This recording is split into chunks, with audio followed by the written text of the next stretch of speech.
I am absolutely loving it. Yes, fishing walleyes for the last 3 weeks up in the Peshtigo area.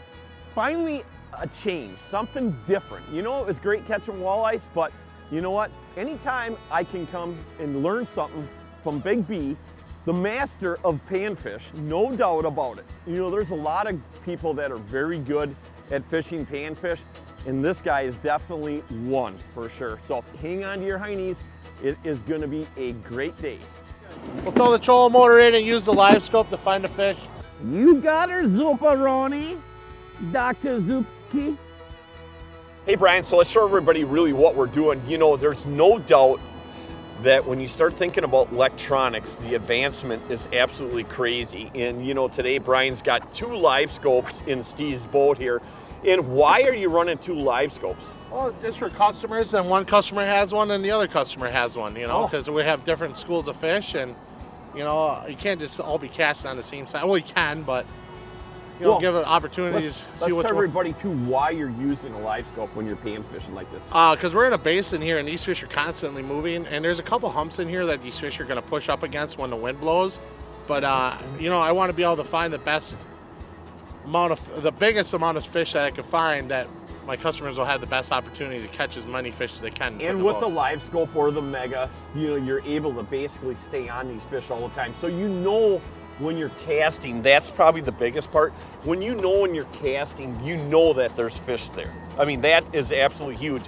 And there's no reason to really stop in a spot anymore unless you see fish. I mean, that's the great part about electronics. Catching them is another story, but if you know their fish are there, then you're obviously gonna spend more time to try to get these fish to bite. So, Brian, let's show everybody what fish actually look like on that wide scope. So I got a little school right here. Right here is 70 feet. There's a little school that's showing up right now. But, are you on perspective or are you running? I'm on forward right now. Yep. Okay. I'm just turning real slow, and you got some fish down here on the bottom too. Those are probably some big crappies down there. Got some fish right underneath us. But I'm just spinning it real slow. But I'm looking for a big school. I'm not looking for these onesie twosies. I'm looking for like pods of like, well, not like that, but I'm looking for a pod that's going from like 20. Look at these ones really close to the surface. Those are probably really big crappies right there. They're 30 feet out this way. I think they'd be coming up because it's going on a lot. Nice gill. You keep it on you, Steve? Yep. Yeah, we are. There's a good one. Electronics, electronics, electronics, dude. It's the name of the game these days if you want to catch a lot of fish. Electronics, electronics, electronics. So, you know, I'll get the 2 hands in here. It's a nice 8.5-inch gill. Perfect eating size. There's a lot of them in this lake. I'm gonna throw this one in the live well if I don't drop them. Down? Right here.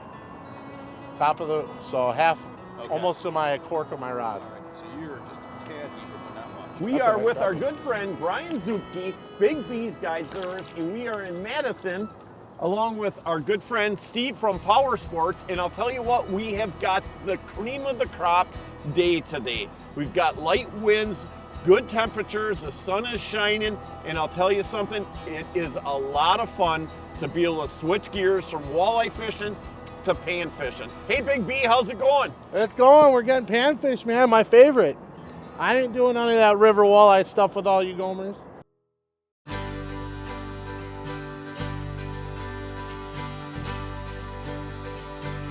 We're right off the nose now, just a smidge to the left. Right here? Look at this school right here. Oh yeah. Don't tell them, guys. Don't tell them! Here, look at him.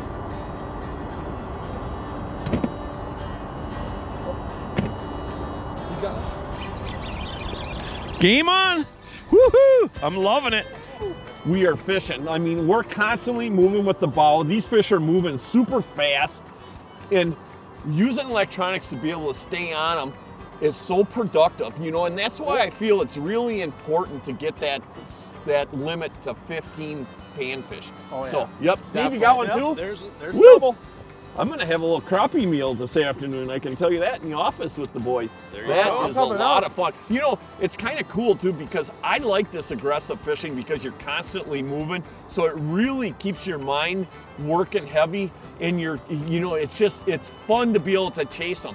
I never realized how much panfish move in a bay like this. I mean, they are moving like crazy. Well, and I think especially in early season like this as well, those minnows they're thinking about, you know, going and spawning and doing other things, and so in terms of these predator fish going after them, they gotta keep moving. Right. Exactly. You do this day in, day out, so you get to experience this, and really knowing your electronics and seeing how these fish react really helps you to adjust what you're doing. So what I do is when I'm out here on a flat calm day, I do not touch that trolling motor unless I absolutely have to adjust our position. Now, why is that though? Let's tell everybody why you don't touch the trolling motor. Well, and here's another thing, because everybody goes to spot lock, and that spooks them. Let's talk about that too. Quiet as possible. You know, only moving your body or the transducer pole. You know, I'm trying to be as sneaky as possible, because as soon as my friend. Yes, stealth, very much stealthy. Even the bobber hitting the water spooks them. And that's another reason why not to use a heavy bobber, a big bobber. And well, plus we're not using heavy bobbers because they're not even pulling this little itty bitty bobber all the way under. They're pulling it to just to the tip of the orange. That's how light these bites are today. How finicky these fish are. And these fish also spook too when you put the boat in spot lock when it's windy. You can't get within 30 feet of these fish when it's windy. You know, we learned that last year, Ryan, about spot lock. You know, it's a great thing. It's probably one of the greatest features when it comes to a trolling motor, but there is situations where that really does spook them fish. We were in about 10 to 12 feet last year. I was up in the bow. These guys were in the back of the boat. I could not get bit at all. And obviously after an hour and a half, I figured it out. It was definitely the trolling motor being on spot lock. So a lot of times, you know what, it is a little bit more of a work, but it's not a bad idea to have an anchor with you too if you are gonna position fish, because these fish are on a weed line or a tree or some type of structure. So there is a lot to the trolling motor in really realizing what the advantages are and the disadvantages. Oh, that's a big girl. That's pull and drag. Yeah, what do you got there, buddy? Big crappie. Oh, you said they're big crappies. You know, it's interesting how you said that these crappies were only 2 foot down, so you made that quick adjustment. Without that electronics, you would never be able to do that. That's a giant. That's a pretty giant fish. And you know what? I don't have Zuki hands with these because I can lip them. You got a good point there. Nice we got fish. them surrounded. You know, raised. the schools Look at that one's missing his. Oh, there you go, Steve. He's hooked up. Oh, Little guy, but small, hey, you know what? small. That's actually the good eating size. Right. Yeah, that's a great size right there. You know, again, you know, being able to see the fish and what level they're at in the water column to be able to adjust your line right away. Where without the electronics, you would have just kept fishing where we were at, you know, the 5-6 foot down. And Brian just saw these and he said, hey, they're just sunning themselves. They're about a foot underneath the surface. Everybody readjusted their bobbers and boom, right on, game on. Hey everybody, welcome back. We are over at Powersports here in Beaver Dam with our good friend Steve. Hey Steve, I'll tell you what, you know what, every time I walk in this place, I kind of just, I see something different that I didn't see before. You know, it's amazing the amount of product that you have here in so many different brands. And let's talk really what is new at Powersports. I know you guys just put a new edition on and it looks absolutely awesome, but man, the products that you guys have here is just, it's incredible. I'll tell you what, Larry, in terms of, that's what we want to hear.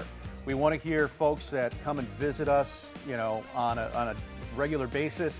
We want them always to be walking in and saying, hey, I didn't realize you guys have this, or walking in and saying, in terms of the Skag units that you have displayed, this is wonderful, and I didn't realize that this can be added to my unit.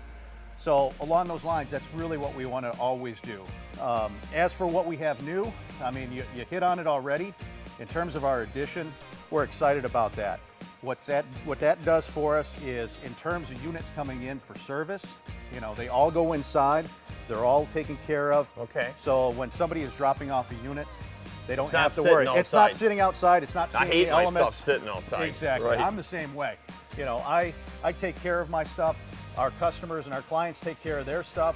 So we want them to feel assured that when it's here, we're taking care of it just like they would.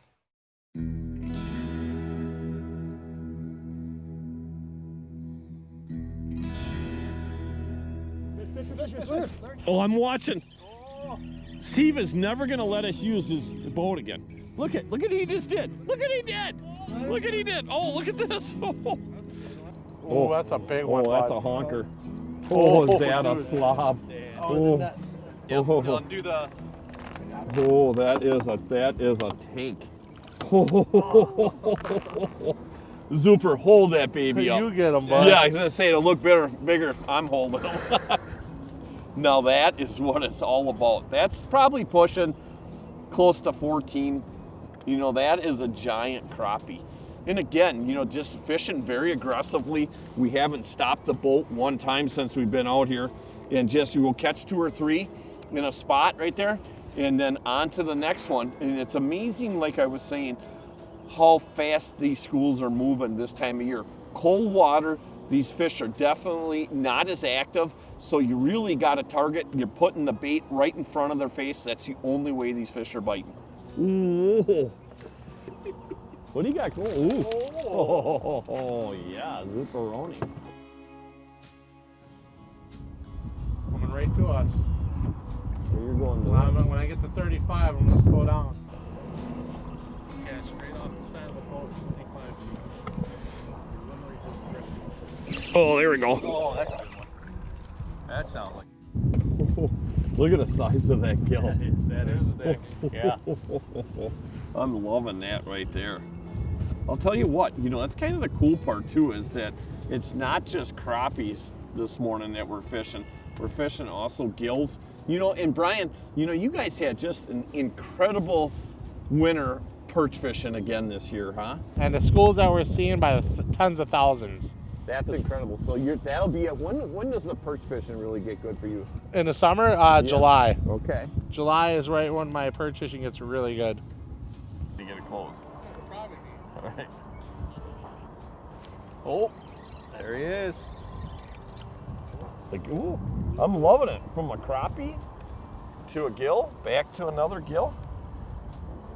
Again,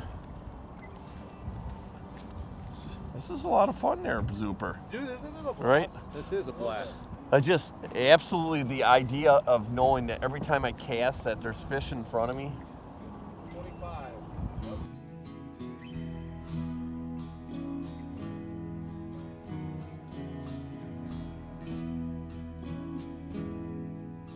Hey everybody, this week's tip of the week brought to you by our good friends up at Mike's Country Meats, the finest jerky on the planet. Hey Brian, I think this week definitely you have a great tip because today it made a huge difference.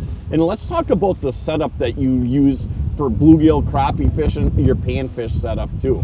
Okay, so I like to use a floral, the braid. So I use 6-pound braid to 4-pound floral. And why is that?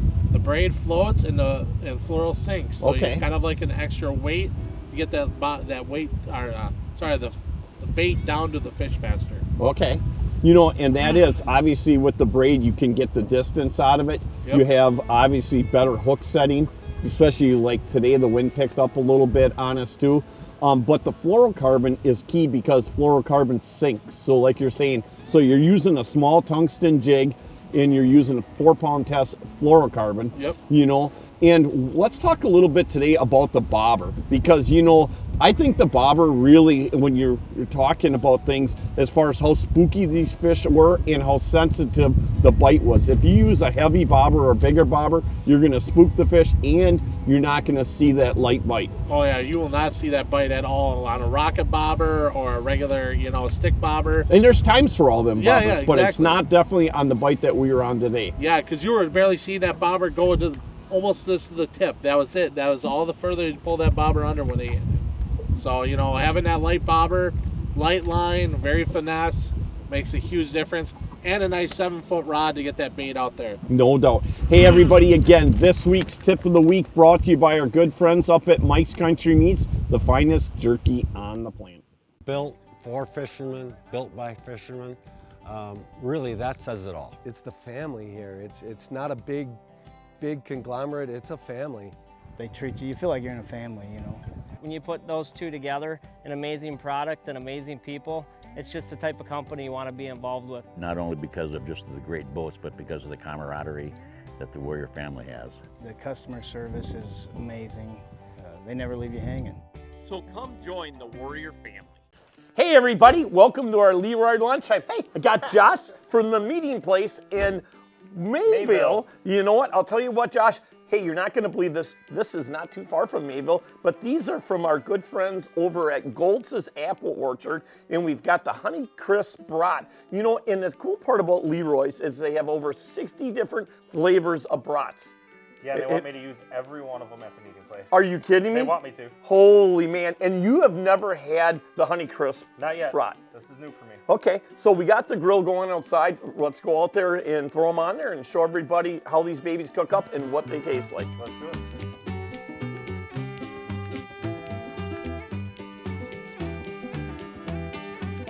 Hey, I'll tell you what, Josh, you took the brats off the grill and they look absolutely awesome. You know, the problem with me is like when I'm cooking brats all the time, I seem to burn them. So what am I doing wrong? Your grill is too hot. Okay, You what's want- the perfect temperature? I would say anywhere from 300 to 400. You want to keep it in that range. That way you're not breaking the casing. That's exactly what You're happens. holding the juices in. These were cooked at, I believe the green egg said it was 350 degrees. They were on there for 15 minutes, and they're caramelized on the outside. The casing's not broke. We didn't have any flare up. Awesome. The juices are in that brat. Well, I'll tell you what, I'm gonna dig into one of these babies for sure. Boy, is that a unique flavor. Hey, again, thanks for joining us on our LeRoy lunchtime. Back at it.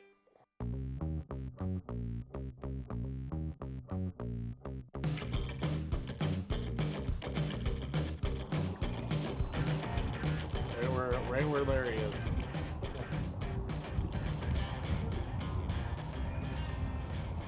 Nice job, Steve-O.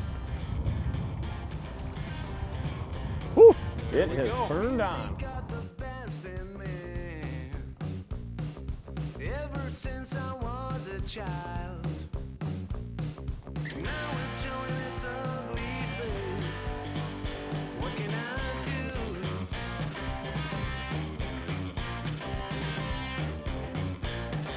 Get ready. We're at 40 right now.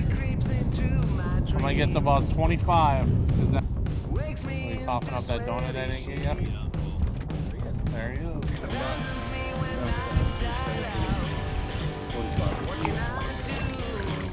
What, tomorrow? There we go. It's interesting to see how these fish are all mixed together too. You know, it's just one of them kind of things you wonder, are they all following the bait or are they following the warm water? You know, that's very interesting. Hey, Brian, you kind of took a break from fishing and you're basically just keeping us on these fish, and it's a chase constantly. It's all we've been doing the last 2 hours is chase, chase, chase. There's another one. Sorry, buddy. I know you love to eat bluegills. There's another big gill. Perfect eating size bluegills. They are. Loving it too. You know, it's kind of cool because knowing that pretty much every one of your casts is a productive cast. And I mean by that is that we know that every time we cast, there's fish right there. So we're casting right at the right distance. We have our baits at the right part of the water column. You know, and that's what's going to make you more efficient in what you're doing. Hey, I'll tell you, Brian, let's tell everybody really how they can get a hold of you if they want to learn how to come out and effectively catch panfish. I mean, you are definitely, no doubt, of all the people that we are lucky enough to fish with, probably one of the most dialed in guys when it comes to pan fishing. Yeah, you can get a hold of me at my website at bigbsguideservice.com, or you can get a hold of me at 608-219-0505. Thanks. Hey, so I got to ask you a really important question today. What's up? Let's just say for some odd reason you decided to like lose a little bit of weight. What would you call your guide service? Little B's Guide Service. Little B's Guide Service. I hope you never do, buddy, because I'll tell you what, your heart is as big as anybody I've ever known, and it's always a pleasure fishing with you. You know, it's not just coming out here and learning, you know, all the things that we learned today. A lot of it's just, you know, like with Steve, today. It's the fun that we have, you know, and the experiences that we have. That's what makes it, for me, I've said this so many times about the show, everybody. The part I love about it is to be able to have that opportunity to spend the time that we get to spend with everybody. Hey, we thank everybody again for watching our show each and every week, and we definitely want to thank all of our military men and women for the great service that they give this country, along with all of our firefighters, paramedics, and all of our law enforcement agents. Remember, as of today, we are still living in the greatest country in the world, and no doubt it is a great day to be alive, and we'll see you guys again next week. Thank you for joining us. You know what? This is what happens right here. You see, he's got 2 of these in here. This is what happens when you work a full-time job and you guide for a living, right? You get to have these nice toys. You might think I fish all the time, but this is the first time I've ever fished on the show in probably 5 years. You fished last year? Larry, why'd you steal the wax fish? I did. You know, it was this Zuki guy. He doesn't care about anybody else's boat. If that was his boat, he'd cry like a baby. But you know what? We're gonna have a detail party Yeah. tonight. You guys are more than welcome. to come Who's over. bringing the donuts? I got donuts. I got extra rags. Well, all I can tell you, We'll be back then. I can tell you one thing about today. Dennis will not be there. Yeah, they're all. So okay, yeah, so if they're separate. 7 foot, then pull it 2 foot off of that. So I think this one's like a 6'5" maybe. If you want to go 4, isn't 7 3? How about that? What's that? 4 and 3 is 7. Oh yeah, thanks Larry. Thanks for making me feel stupid.